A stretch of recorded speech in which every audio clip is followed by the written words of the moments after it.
On ne change pas, on met juste les costumes d'autres sur soi. On ne change pas, une veste ne cache qu'un peu de ce qu'on voit.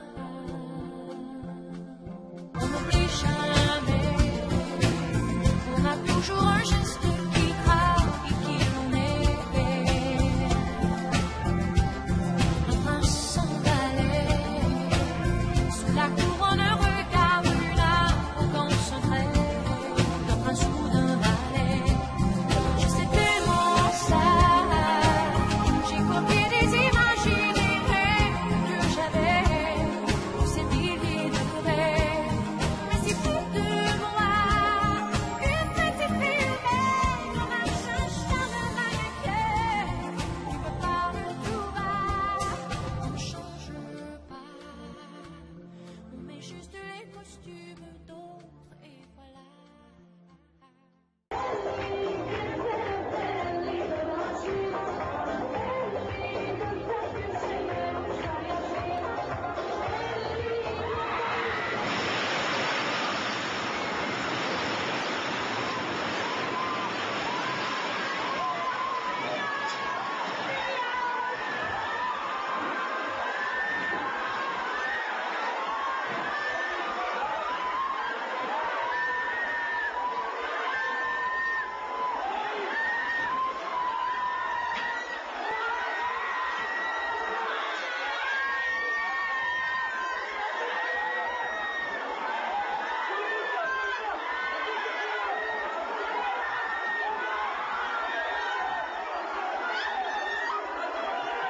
The bride and groom survived, but dozens of their 700 guests were killed, more than 300 were injured. I pulled myself out and my aunt who was with me. God forgive me, but I stepped over bodies. There was nothing I could do. Emergency crews worked throughout the night, and still more than 50 victims remain buried under tons of rubble. The cause of the disaster, according to officials, structural failure. The ceiling and floors in the three-story building collapsed, one on top of the other. Pictures from the scene, broadcast on Israel's 2 television stations, captivated the country. The accident has left Israel in a collective state of shock and mourning. Authorities say it could take up to a week before the last body is recovered.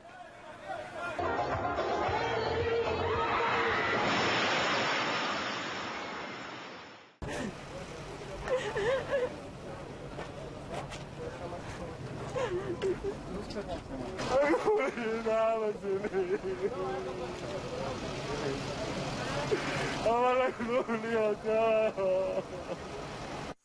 wedding that is followed by a procession of tragic funerals. I lost all my friends at this wedding. Every household got hurt, either wounded or dead. But I'm a religious man, and that is why I don't ask God why.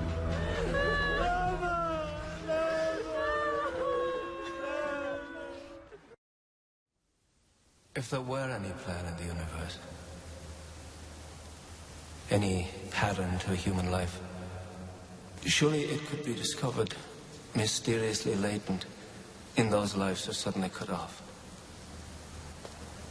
Either we live by accident and die by accident, or we live by plan and die by plan.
I don't know what to do.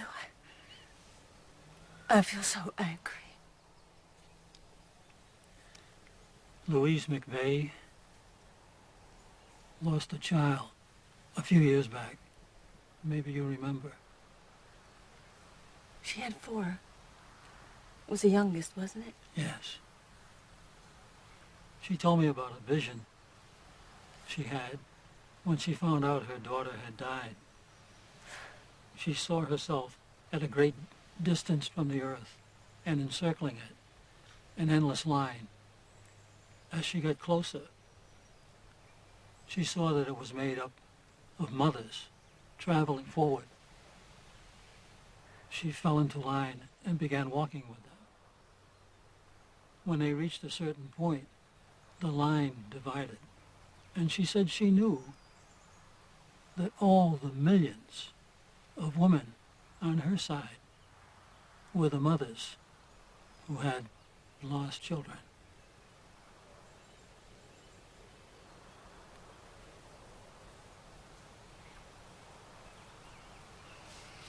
She seemed to find great comfort in that.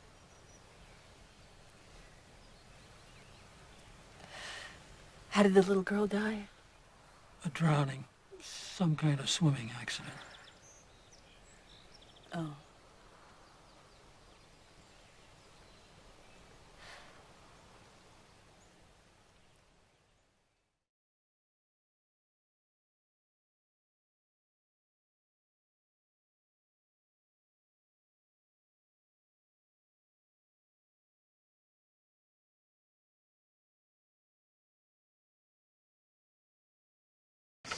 I hate this oven.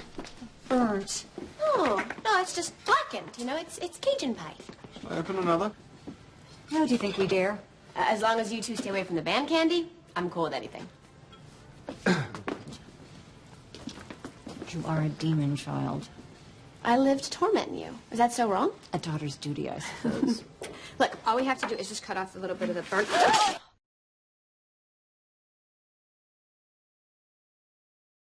Mom, Mom, Mom, Mom, Mom, Mom, Mom, Mom, Mom, Mom, Mom! I don't understand how this all happens, how we go through this. I mean, I knew her, and then there's just a body, and I don't understand why she just can't get back in it and not be dead anymore. It's stupid. It's mortal and stupid. And Xander's crying and not talking, and I was having fruit punch, and I thought, well, Joyce will never have any more fruit punch, ever, and she'll never have eggs, or yawn, or brush her hair, not ever, and no one will explain to me why. It's not her. It's not her. She's gone. Where'd she go?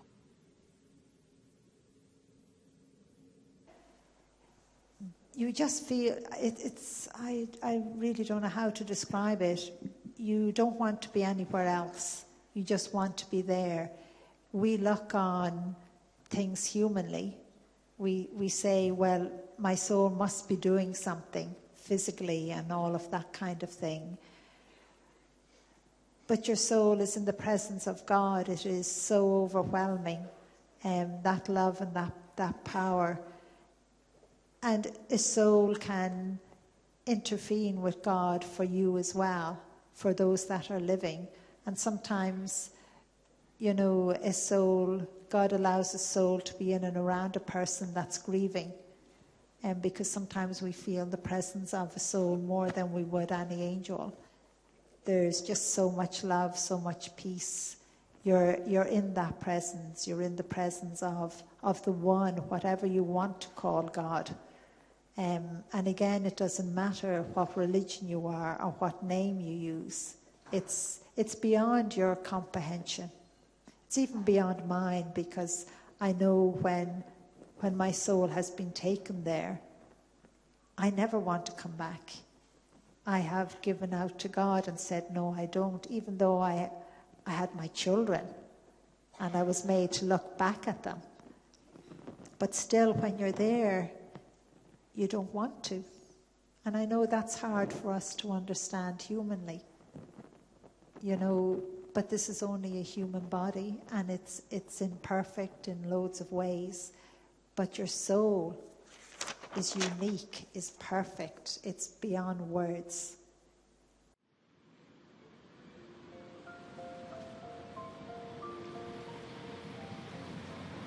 Look. It's so beautiful. Yeah. So vast and endless. They're so small. My crowd. I think they're giants. They're not even dust in God's eye. A shooting star. It was a long one. You know, my pops used to tell me, every time you saw one, it was a soul going to heaven. I like that. Are we supposed to wish on it? Why? Who would you wish for?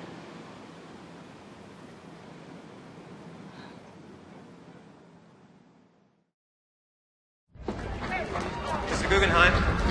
These are for you, Mr. Guggenheim. Well, thank you. We are dressed in our best and are prepared to go down as gentlemen.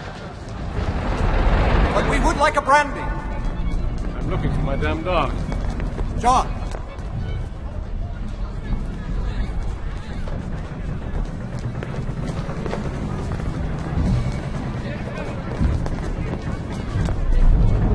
Madeline asked me to look for the dog.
If I die right here, all I do is my energy comes out, and usually it comes out from your head, so-called crown chakra, or sometimes even out from your heart chakra, and you go towards the light. And there's light, light, light, and these have been researched for 30 years. I was consultant also in the beginning of 83 for IANS, International Association for Near-Death Studies in America. So for 30 years they have had these experiences gathered from all kinds of civilizations, from India, from Finland, from America, whatever. And all they say the same thing. You go towards the light, and the light, after you come from the tunnel, says, what have you done with your life? What have you done with your life when you were in the body? And so from the second you were born to the moment of death, everything goes like in a film, and you see what you did, and there's nobody who is going to judge you. You judge yourself. You see immediately, there I was evil, there I was envious, there I did something wrong, and you want to... Many religions say the same thing, though. Right, but in a different way. What are your thoughts on religion? Well, I agree with the Asian religions of reincarnation, because again, the energy cannot die, so you cannot die. All your thoughts, all your feelings, your love, your hate, your jealousy, whatever, that is in the energy body. This lady had her near-death experience during childhood, and it has very much guided the way that she lives her life. She said, I was like most kids of 11, mucking about on my way home from school that day. I stepped off the pavement without looking into the path of an oncoming car, and it hit me in the back. I was thrown across the road, and I remember thinking that it was going to hurt. I heard a loud snap, and I saw a flash, at which moment I was rising out of my body at rapid speed. I felt no pain as I seemed to lift higher and higher. It became dark, and I was still travelling rapidly. There was an overwhelming sense of being loved, like the whole universe loved me. I came to a stop in front of some sort of barrier, which looked like a privet hedge. There were flowers growing in the hedge, and they were huge. They were much bigger than my head. Beyond the hedge, there were people looking out at me. They all seemed very interested. Then there was the lady. I call her the Shining One. She was so beautiful. I knew immediately that she was hundreds of years old, but had the face of someone perhaps in their 30s. I was happy to be there. The feeling of love and peace was beautiful. You must return, the lady said, but I never once saw her mouth move. I went to object, at which moment I found myself in a great deal of pain, back on the side of the road, with ambulance men and a huge crowd of people around me. I learned quickly that my experience was something I should keep quiet about, because folk looked at me strangely if I spoke about it. But I won't ever forget it, and as I grew older, I realised that many more folk other than myself had had a similar experience. That experience has helped me through some of the darkest times in my life. So let's not ignore these experiences anymore. Let's hear what these people have to say and share in their wisdom and insight. We can all engage with the message of the near-death experience and hear what these people are saying, and then we can all benefit from the wisdom of near-death experiences without having to nearly die. What happens to us when we die? When we die, we pass to another frequency of vibration while we prepare to be reborn onto this earth. And this process continues until we've learnt all life's lessons on this earth, and then we have the opportunity to be born onto another planet, onto a higher experience cycle. What I just experienced, was that me? What was you, darling? That man in the armor, was that me? Yes, that was your spirit. Our spirits live on in the whole of time, exist in many vessels through time. This is the vessel you're existing in now. People who leave the body when it dies are angels, which are angles of light. The body dies, you do not die. The next thing I knew, it was as though I had turned around and I was going into a tunnel, and my mother, who had been dead for 15 years, was right at the tunnel. I can still see it. And she was beautiful and whole and vibrant and healthy, and she did not die that way. She was healed. I knew from a soul level at that moment that she had always been with me. We had never been apart. I knew that. I still know that. And so with that, I was drawn into a tunnel that, to me, the words I can describe it are almost an opalescent blue, beautiful, beautiful. And at the end of the tunnel was a pinpoint of light, and I couldn't do anything but go toward it. And so I went toward this light, and as I got to this light, it became bigger and brighter, almost like looking into the sun, but it wasn't painful to look into this light. And the light was in front of me, and then the light was around me, and then I was in the light, and then I knew I was the light. That there, as a drop of water in the ocean is not separate, the light and I were made of the same substance. And I was home. What is it to be a human being on this planet? Now, we always concentrate on the body. Male, female, cat to dog, elephant, whatever, dolphin. Now, actually, medically, about 70% of our body is water. 70%. 87% of our brain is water. Think of it. I mean, people don't think of this, and doctors don't even remember it generally. So what holds us together? That's energy. And according to Einstein, energy never vanishes. It only changes form, goes to another frequency. So we are actually antennas, we are energy beings. And then in religious terms, people say that, well, we have a soul. Now, if I ask anybody, a priest or a minister or a medical doctor, where is this soul? What color? What form? In what part of the body do we have it? Or is it outside or what? They usually, 90%, don't know. But the old-fashioned concept that brain thinks is already old-fashioned. Brain doesn't think, but all brain cells vibrate.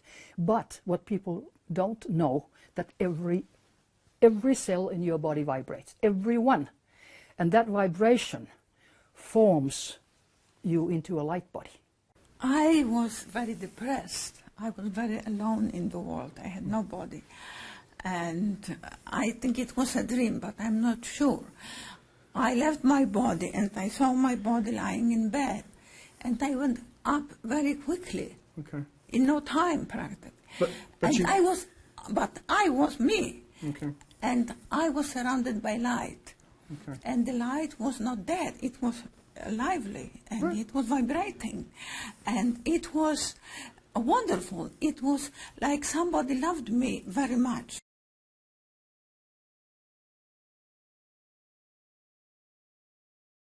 You know, you and I are here to be translated. We are translated from physical to spirit. We have to understand that this body and this body is just something we have for a limited time. Temporary. Yeah. And after that time is over, we leave it behind and we travel. If people really could understand that this life of theirs is just a tiny, tiny speck of their eternal life, it's just like, you know, we wouldn't worry so much about everything, you know. So that makes a huge difference when you start working in that direction and try to incorporate that in your life, that you are mortal when you are here, but on another level, you are forever. Can't we stop this beastly row? How I wish we could. Because I'm so sorry.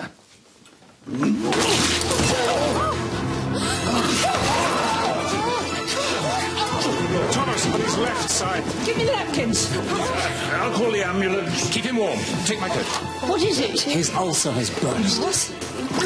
I'm here, darling. Don't worry, I'm here. If this is it, just know I have loved you very, very much. This isn't it, darling. We won't let this be it. All right, all right.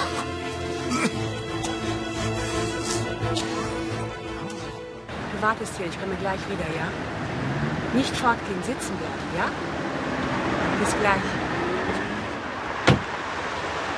Frau Domek, Gegenzeichnung, bitte.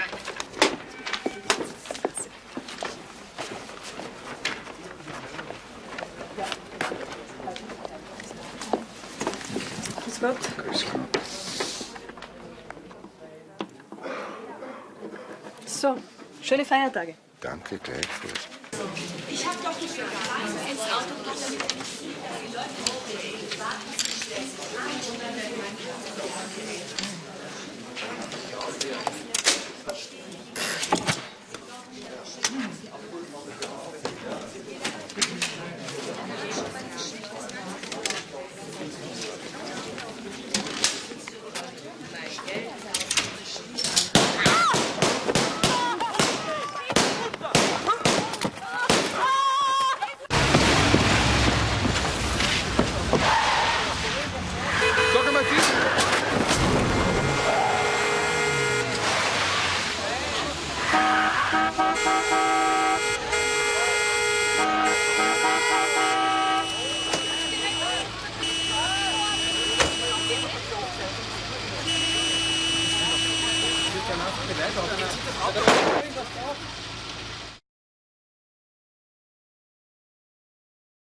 Take a look at that. That's bright.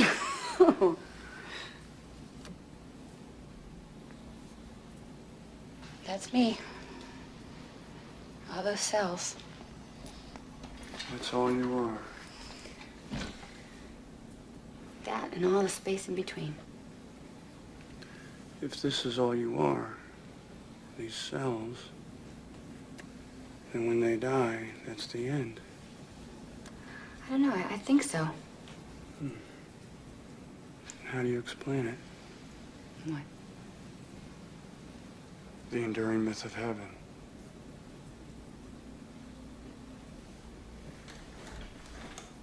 Well, I used to think that I had it all figured out. But you didn't? No. No. Because something happened in my OR, and I got this jolt. I got this feeling that there's something bigger out there. There's something bigger than me and bigger than you, and it... Does that sound crazy? No. I couldn't fix him. I did everything right, and I couldn't fix him. That's not supposed to happen. And You cried. Yeah. There have been some cases in the literature that have been documented where they've started off as very unpleasant experiences, but they have eventually turned into a pleasant experience. And we don't know why some people have the pleasant kind or some people have the distressing kind. And it's nothing to do with the moral character of the person at all. There's one school of thought that maybe it's about control of the ego, and people are fighting the experience, and perhaps when they relax into the experience, that's when it turns into a pleasant experience. We don't know really, we don't have enough research done on this aspect. I think sometimes, you know, we've been so busy trying to pathologise these experiences and argue what they are and what they're not, that we're really missing the important message that these people have to tell us. And when these people are having this life review, they have this deep sense of a unity and how we're all interconnected. We've been led to believe that we're all separate, we have separate bodies, but during that state it's as if they understand this deep interconnectivity. And the basic message of these people is treat others as you would wish to be treated yourself. And of course that's the golden rule, and it's at the heart of all of the wisdom traditions. What do you think happens when we die? I think it's extraordinary. Light show, fabulous. I mean, I don't want to rush there, but all the blinders are off. Birth is not the beginning of life, but a continuation, and physical death is not the end of life, but a continuation. And one day we will realize that the body is just a suit of clothes, and that death will one day be experienced as just taking off a suit of clothes when they have served their purpose. What do you know for sure? That God is.